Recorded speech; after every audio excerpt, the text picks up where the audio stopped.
Мақсат Абайұлы 23 жыл өз мәресіне келіп қалды. Осы жыл аяғында атқарылған негізгі жобалар туралы, тәмамдалған жобалар туралы қысқаша айта кетсеңіз. Жыл қорытындысы бойынша жобаларды басқару департаменті жақсы жетістіктерге жетіп отыр.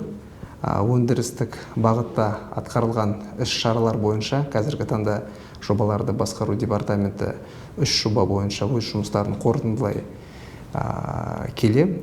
3 нысан бойынша жұмыстар аяқталып жатыр. Оларға тоқталып кететін болсақ, ол Жұмағалиева мұнай-газ станциясының 5-6 қазандықтардың құрылыс жұмыстары аяқталуда. Қазіргі таңда іске қосу жұмыстары өз мәресіне жетіп отыр. Екінші нысанымыз реконструкция ВЭйл 10 киловаттық. Бұл жоба жалпы Шымкент мұнай құбыр басқармасының нысаны аясында жасалған жоба. Үшінші жобамыз бұл Павлодар Шымкент мұнай құбырының 6,1 километр шақырым құбырын ауыстыруы. Осы 3 жоба қазіргі таңда өз мәресіне жетіп отыр. Мақсат Абайұлы, өзіңіз айтып өткендей, Шымкент мұнай құбыры басқармасындағы жоба туралы толығырақ тоқтала кетсеңіз, өйткені менің білуім бойынша ол еліміздің көздеп отырған, басқа салаларда да көзделіп отырған жасыл экономика бағытында жүзеге асып жатқан шара. Өте орынды сұрақ. Бұл жалпы жоба айтып өткендей, бұл жасыл даму бағдарламасы аясында атқарылған іс жобалардың бірі деп саналады. Бұлар АГЭУ. АГЭУлардың жалпы мақсаты бұл күн сәулесінен энергия табу. Бұл қазіргі таңда дамыған Европа елдерінде болсын, Азия елдерінде болсын, өте бір алдыңғы жобалардың бірі. Сол жобалардың аясында біздер өз акционерлік қоғамымызда қазіргі таңда орнатып жатырмыз. Бұл жалпы болашақта өз орнын табады деген ойдамыз. Өзіңіз атап өткендей, Жұмағалиев атындағы бас мұнай айдау станциясындағы 2 үлкен 20.000 метр, шаршы метр көлемдегі 2 қазандық іске қосылды. Сол туралы толығырақ ақпарат берсеңіз. Бұл жоба аясында біздер 2 қазандықтардың құрылыс жұмыстарын өткіздік. Қазіргі таңда бұл жұмыстар жалпы 2022 жылы басталған. Жоспар бойынша біздер 23 жылдың соңына дейін жоспарладық. Қазіргі таңда мердігер өз жұмысын аяқтады. Қазіргі таңда ең басты бұл іске қосылу жұмыстары.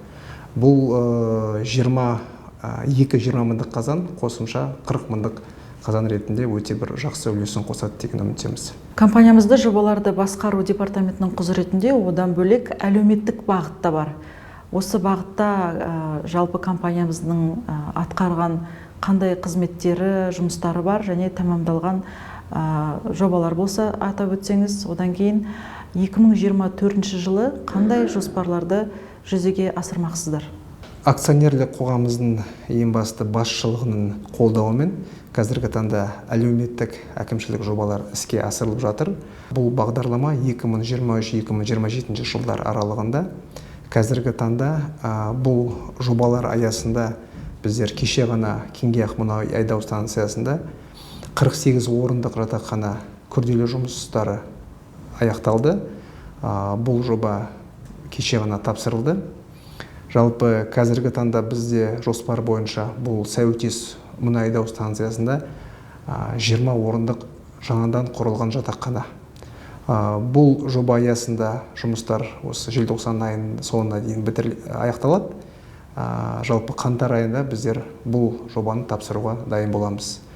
Осы 23-27 жылғы бағдарлама аясында қазіргі таңда Шағырда жұмыстар басталып жатыр. Бұл жаңадан салынған жатақхана. Екібастұз мұнай айдау станциясында бұл жоба аясында құрылыс жұмыстары жүріліп жатыр. Тағы да 24 жылдар аралығында біздер Әлибек молада жоспарлап отырмыз. Степное мұнай айдау станциясында бұл да жұмыстар атқарылады. 24 жылда бізде 3-ші тоқсанына жақын үлкен жобалардың аяқталуы жоспарланып отыр.